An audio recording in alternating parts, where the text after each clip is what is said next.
Hello students, I am Dr. Swati Gupta and today I am going to explain the King demand curve hypothesis. सबसे पहले 1939 में Oxford economics hall and hitch ने अपने एक article में इसका जिक्र किया था। 1939 में ही American economics Paul M Sweezy ने किंग डिमांड कर्व का प्रॉपर कॉन्सेप्ट दिया। उनके अनुसार ओलिगोपोली मार्केट में डिमांड कर्व एक सीधी लाइन नहीं होता है, एक स्ट्रेट लाइन नहीं होता है, बल्कि डिमांड कर्व किंक्ड होता है।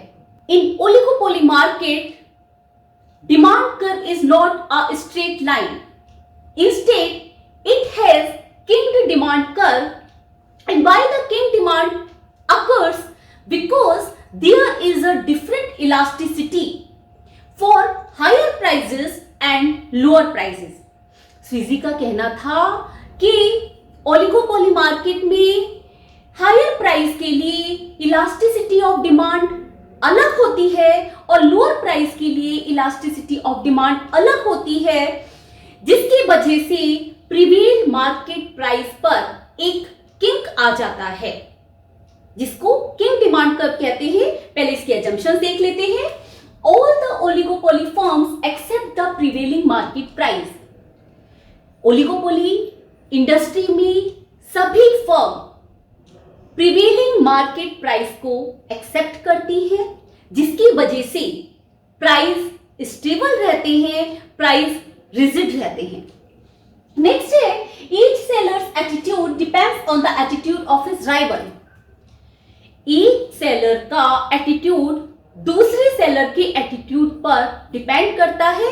यदि सभी लोग प्रिवेलिंग मार्केट प्राइस को एक्सेप्ट कर रहे हैं और कोई भी प्राइसिंग पॉलिसी में चेंज नहीं कर रहे हैं, तो दूसरे सेलर भी प्रिवेलिंग मार्केट प्राइस पर ही रिजिड रहेंगी। लेकिन यदि एक सेलर अपने प्राइस को चेंज कर रहा है, तो इस सिचुएशन में दूसरे सेलर्स का डिफरेंट रिएक्शन होगा।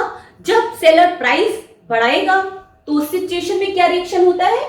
If one seller raises the price of his product, others won't follow him, rather they will stick to the prevailing market price and serve to the customers, leaving the price raising seller.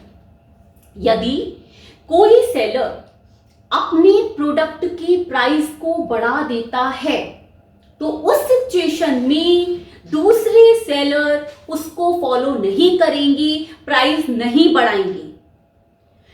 और इस situation में जिस seller ने अपने product के price बढ़ाए हैं, उसकी डिमांड बहुत कम हो जाएगी। इसके विपरीत यदि one seller reduces the price, other sellers will also follow him.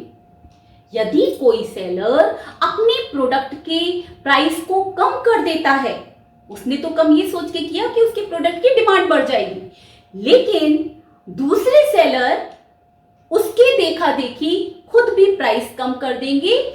क्यों कम कर देंगे? क्योंकि सभी सेलर इस चीज से डरते हैं कि यदि हम प्राइस नहीं कम करेंगे तो कस्टमर्स जिसने प्राइस गिराए हैं उसके पास शिफ्ट हो जाएंगे और उनके प्रोडक्ट की डिमांड कम हो जाएगी। तो सभी सेलर, यदि एक सेलर प्राइस कम करता है तो सभी सेलर अपने प्राइस को कम कर देंगे, और इस सिचुएशन में जिस सेलर ने पहले प्राइस कम किए हैं उसके प्रोडक्ट की डिमांड में कुछ खास चेंज नहीं आएगा। यही वजह है कि जब प्रिवेलिंग मार्केट प्राइस से पहले यदि सेलर प्राइस को बढ़ाता है, तो उस सिचुएशन में डिमांड कर्व मोर इलास्टिक होता है। The proportional change in demand is more than the proportional change in price. Suppose seller ने 5% प्राइस बढ़ाया है, तो उस सिचुएशन में डिमांड 16%, 17% तक कम हो जाती है।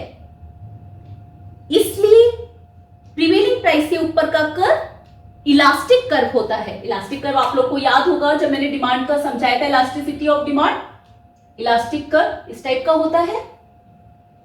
प्राइस P है, डिमांड Q, प्राइस बढ़ाकर P1 हो गए तो डिमांड Q1 होगी।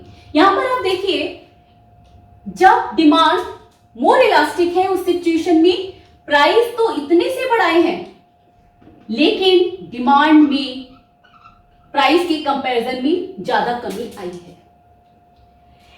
यदि सेलर प्राइस को कम करता है, इसीलिए कहा जाता है कि प्रिवेलिंग मार्केट प्राइस के नीचे डिमांड कर्व इनइलास्टिक होता है। इलास्टिक डिमांड कर्व ये है, inelastic demand curve price P तो डिमांड Q। प्राइस कम करके यदि P1 कर दिया तो डिमांड Q1 हो गई। यहां पर देखिए, प्राइस में ज्यादा कमी आई है और प्राइस के कंपैरिजन में डिमांड सिर्फ इतनी सी बढ़ी है। तो कहने का मतलब ये है कि ओलिगोपोली मार्केट में फर्म दो टाइप के कर्व को फेस करती है, हायर प्राइस के लिए elastic demand curve and lower price के लिए इनइलास्टिक डिमांड कर्व फेस करती है, जिसकी वजह से प्रिवेलिंग मार्केट प्राइस पर एक किंक आ जाता है। अब इसको डायग्राम से समझते हैं। OX पर आउटपुट, OY पर प्राइस एंड कॉस्ट दिखाया गया है।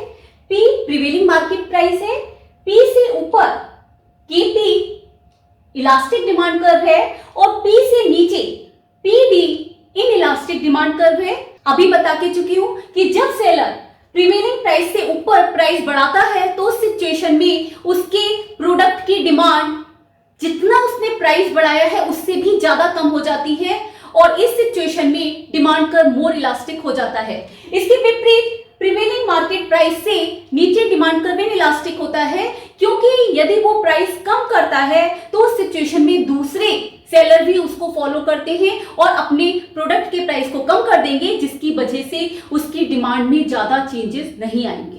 केपीडी ओलिगोपोली मार्केट का डिमांड कर्व है जो किंग्ड है।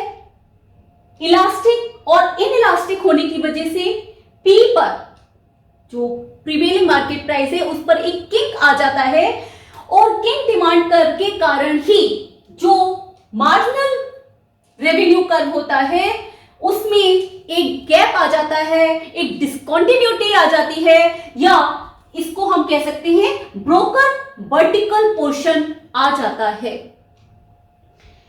इसको एक बार रफली समझा देती हूं कैसे।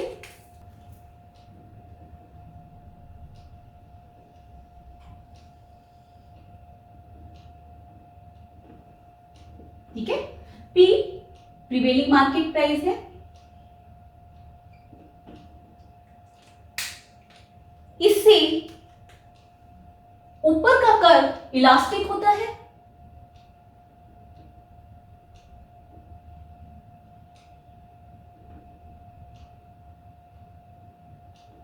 D D. ठीक है, डिमांड कर्व किसी सेलर की एवरेज रेवेन्यू कर्व को भी दिखाता है और एमआर कर्व एआर से नीचे होता है, तो इसका जो एमआर कर्व है वो कैसे बनेगा,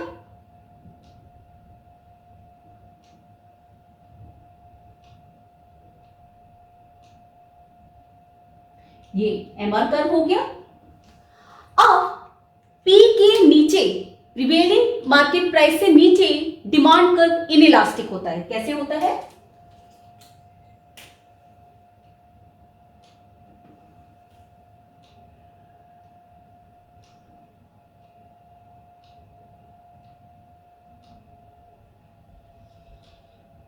ठीक है, ये PD इनइलास्टिक डिमांड कर्व है। इस सिचुएशन में इसका मार्जिनल रेवेन्यू कर्व कैसे बनेगा,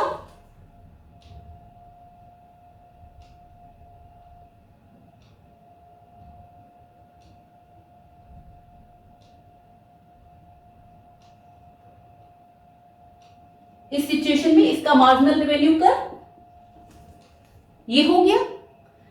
जब प्रीवेलिंग मार्केट प्राइस से पहले डिमांड कर्व इलास्टिक था, तो उस सिचुएशन में जो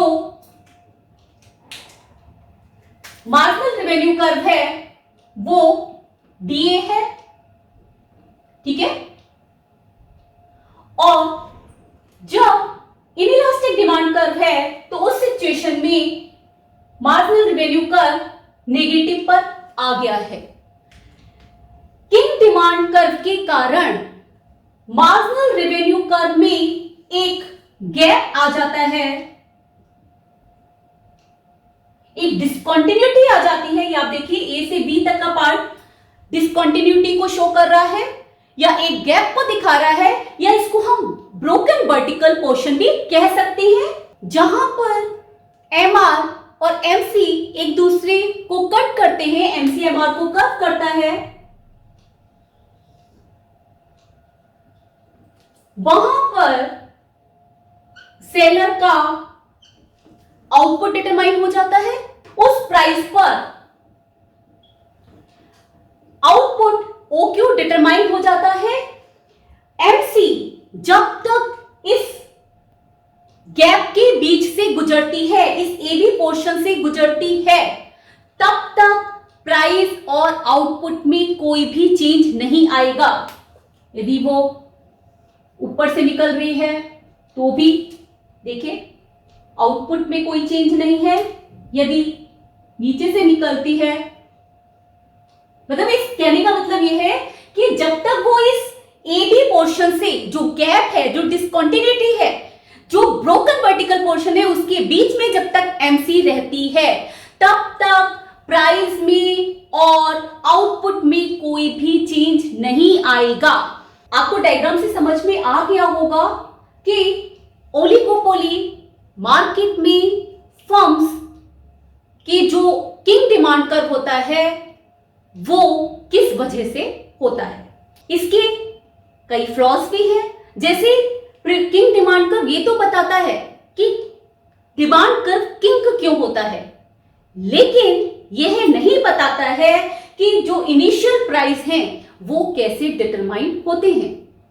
साथ ही साथ इन्फ्लेशन में, जैसे कि स्वीजी ने कहा था कि यदि कोई फर्म अपने प्राइस को बढ़ाती है तो सिचुएशन में दूसरी फर्म अपने प्राइस को नहीं बढ़ाएंगी, कोई भी फर्म उसको फॉलो नहीं करेगी। लेकिन यदि इन्फ्लेशन होता है तो उस सिचुएशन में सभी फर्म अपने प्राइस को बढ़ाती है।